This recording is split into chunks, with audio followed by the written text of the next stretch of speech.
Hello, good evening, and welcome to Business Live. Coming up in the next 30 minutes, revenue outturn for the first 7 months of 2025 hit 5% below target. We have more as total revenue and grants for the period ending July 2025 witnessed improved buoyancy in performance amid missed targets. What does this mean to the economy? We shall be discussing that. Also, this bulletin, Ghana Revenue Authority moves to investigate oil marketing companies and bulk oil distribution firms over diversion of petroleum products to evade tax. The GRA has also, in this respect, commissioned or it's about to commission further investigation into the operations of some of the OMCs that have been identified and individuals that have been found culpable of tax evasion in this manner. Plus, Bank of Ghana urges financial institutions to scale up investigations into cybersecurity to safeguard the financial system from emerging digital threats. Security is the foundation upon which the digital future must rest. Without it, our progress is fragile. Let us therefore view cybersecurity as not a burden. We have details of this and more for you. Please stay on.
For your company, I am Pius Kojobaka. We want to begin on revenue matters because revenue outturn for the 7 months of 2025 was 5% below target.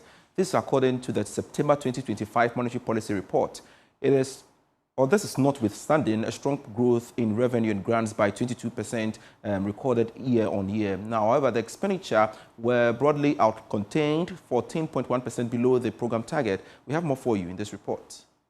According to the report, total revenue and grants as of July 2025 was 116.2 billion cedis, less than the target of 122.9 billion cedis. This represented a shortfall of 5.5% from the target, but registering a year-on-year growth of 22.9%. The revenue shortfalls were largely broad-based, reflecting in all key tax lines. Total revenue and grants for the period ending July 2025 witnessed improved buoyancy in performance amid missed targets. Meanwhile, non-oil tax revenue was below target by 0.2%, whilst corporate tax was above target by 2.8%, mainly from the mining and financial sectors. And we know activities in the manufacturing subsector gauged by trends in the collection of direct taxes and private sector workers' contribution to the Social Security and National Insurance Trust, that's State Pension Scheme Tier 1, improved in July 2025. And this was also contained in the Bank of Ghana Monetary Policy Report for September. More in this report. According to the Bank of Ghana's September 2025 Monetary Policy Report, total direct taxes collected increased by 14.8% year-on-year to 5.265 billion Ghana cedis in July 2025, relative to 4.85 billion Ghana cedis recorded in a similar period in 2024.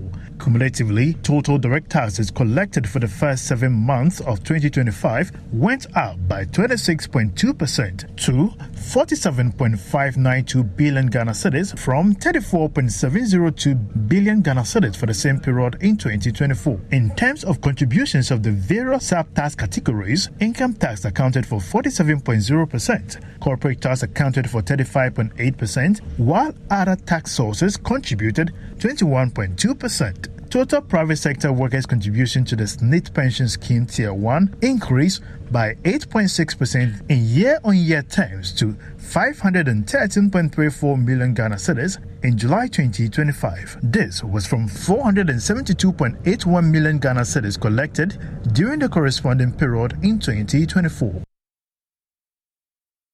And to some other economic news, ratings agency Moody's has announced an upgrade to Ghana's credit rating, raising it from CAA2 to CAA1.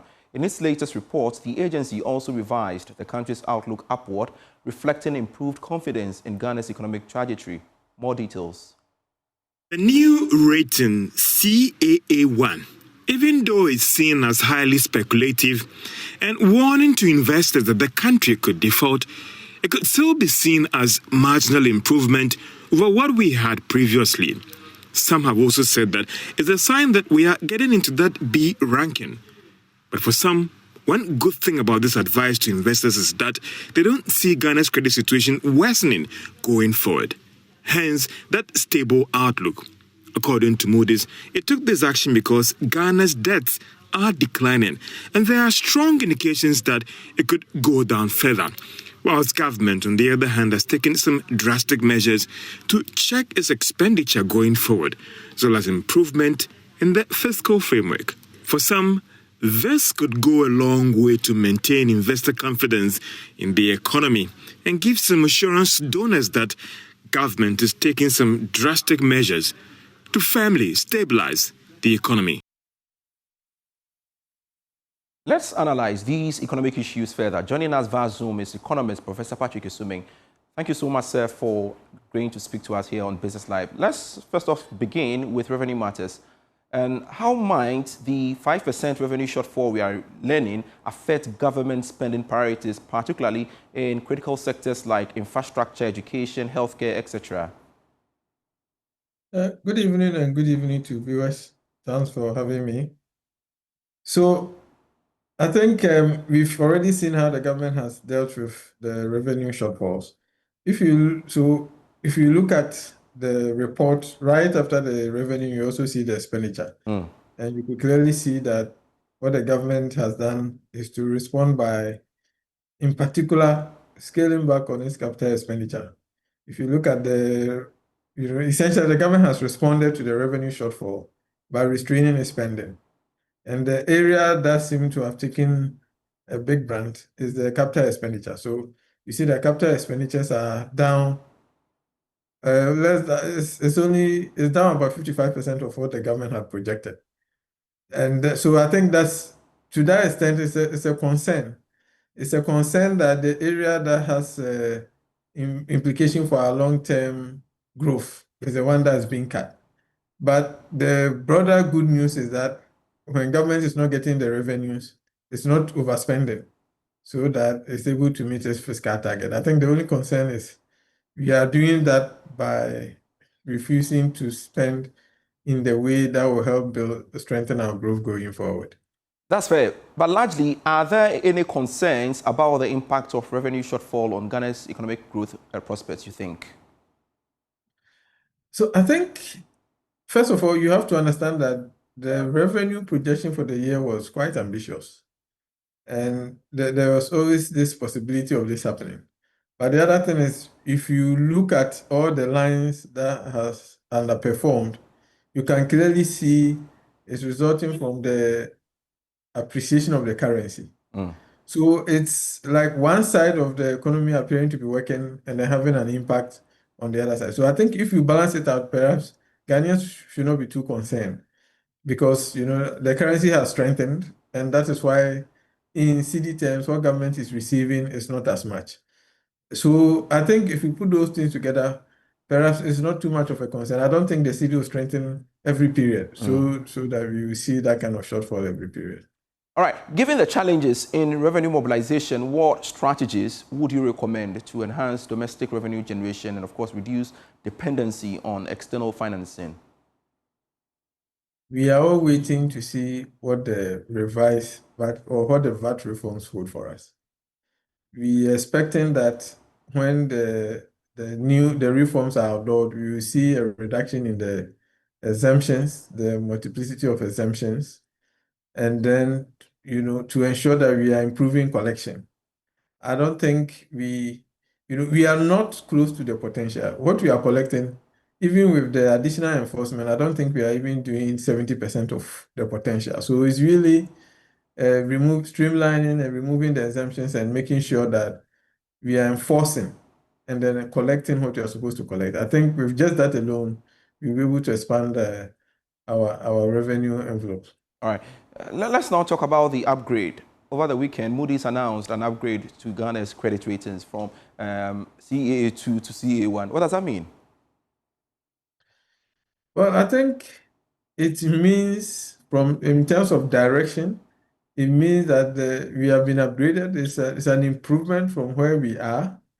But look, our new rating is still nothing to write home about. But it's a reflection of the direction of the economy. The fact that the debt situation is improving, the fiscal situation is improving, the overall macro situation is improving. So it's signaling to investors that things are getting better. It doesn't necessarily mean that we are out of the woods. And I think that's really how we should read it. All right. But do you think we can leverage on this to basically improve the confidence in Ghana's economic trajectory, you think? I think that, well, the confidence should be there, or the confidence has been improving, at least from the domestic front. When you look at the current economic statement, that the economic data that the BOG has been releasing, the summary of economic and financial data, you do see the improvement in consumer confidence and business confidence. That's primarily domestic. But I think if you read what the recent release at the IMF after the staff level agreement, the statement that came with it, is full of positive news about the direction of the economy. So I think investors out there will look and know that, yes, we are coming from a very bad place, but we are headed in the right direction. So in that sense, I think, that should bring some confidence. All right. Professor Sumi, we want to end the conversation here with you, and always a delight speaking to you here on Business Live. Now, the completion date for Ghana's program with the International Monetary Fund could be extended to August 2026. And this is according to information gathered by Joy Business from sources familiar with the program. More in this report. Ghana's program with the IMF, which started in May 2023 and should end in May 2026 after that final review in April next year. However, Joy Business is learning that final review and completion could now happen in August or September next year. Sources say the IMF is trying to make room for any eventualities that could come up when it comes to meeting those critical benchmarks for the sixth and final review. Now, this is because there could be some circumstances that Ghana may need Parliament approval for some of these targets, hence the need to review the timelines to be on the safer side. This is actually separate from another proposal that could see the program extended, or some will call a technical assistance package in place post the May 2026 completion. This is to ensure that there is some sort of fiscal discipline in place post-completion of Ghana's program with the IMF in May 2026. Some other stories. The Ghana Revenue Authority has commissioned a forensic audit into the operations of some oil marketing companies and bulk oil distribution firms over possible diversion of petroleum products with the aim to evade tax. Now, this follows a recent operation which apprehended a syndicate diverting diesel for export to some parts of the country at the tune of some 2.3 million cedis. Speaking to Joy Business, Commissioner General of the Ghana Revenue Authority, Anthony Kwesi Sapong, hinted that the authority will embark on a series of audits to ensure the state gets the required taxes. The Customs Preventive Unit of the Ghana Revenue Authority, in collaboration with National Security, has busted a diesel diversion syndicate attempting to evade custom taxes of about 2.3 million cedis. Intelligence gathers suggest that this mode of operation has been a recurring practice, leading to significant revenue losses to the state. Addressing journalists, Commissioner General of the GRA, Anthony Kwesi Sapong, hinted of an investigation into operations of some suspected companies. The GRA has also in this respect, commissioned or it's about to commission further investigation into the operations of some of the OMCs that have been identified and individuals that have been found culpable of tax evasion in this manner, to ensure that we bring these activities under control or complete elimination, so that we can safeguard the revenue to the state and prevent losses, as we have seen from the operations that we have carried out in the past, and also particularly in this instance. Mr. Sapong is confident the arrest of the syndicate demonstrates the GRA's commitment to upholding its integrity. This operation, which led to the interception, is a strong signal that Ghana Revenue Authority, together with the state agencies, are alert, vigilant, and fully committed to protecting national revenue and supporting Ghana's economic recovery. Illegal fuel exportation and tax evasion are acts of economic sabotage, and in line with our mandate, within the full rigor of the law, we will pursue and implement enforcement activities that ensure that these are eliminated completely without favor or fear, and to take necessary legal action to ensure that individuals and companies involved are dealt with within the confines of the law. The seized vehicles have since been impounded in line with the customs law, and investigations are ongoing. Let's now pause for a breather. We'll be right back.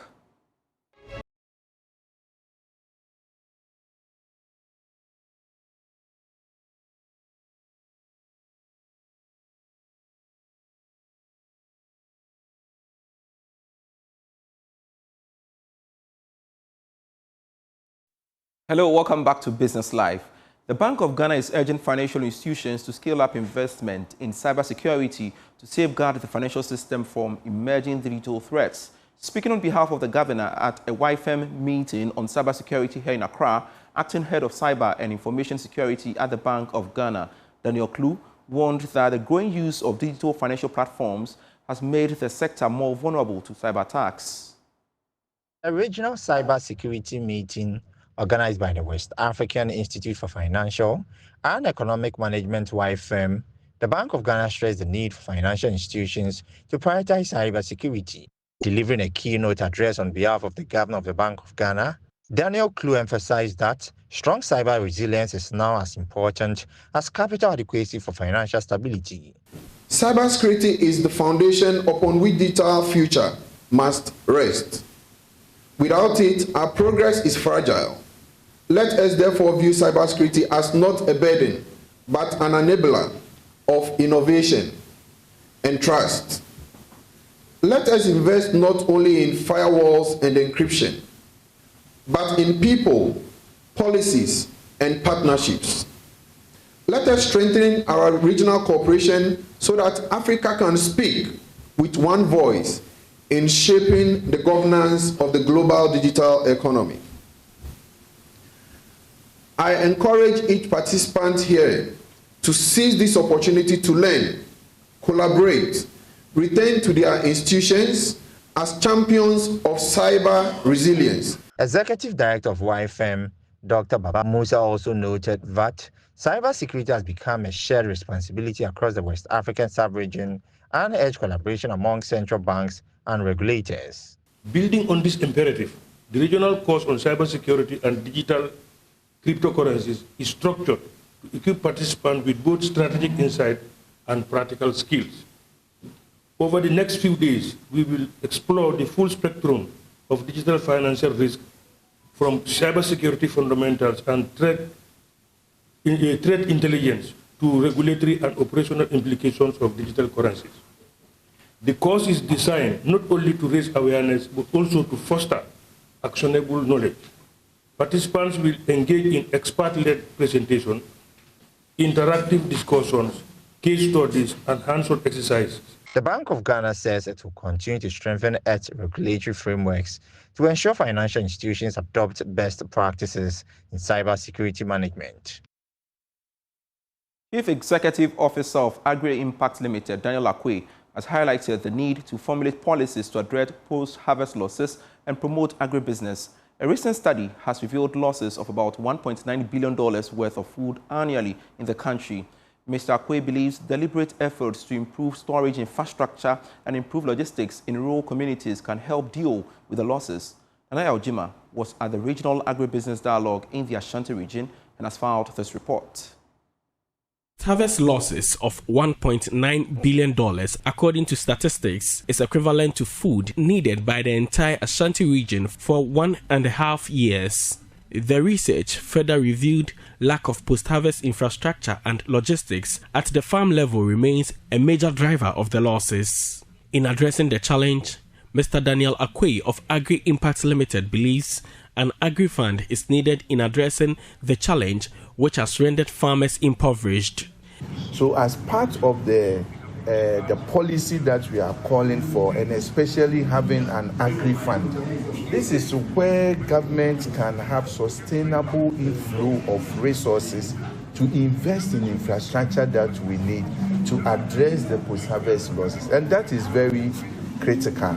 Then again, what kind of policy can we put in place such that our local people will have the appetite and access to resources to set up, even if it is micro enterprises or medium scale enterprises at district levels or at zonal levels?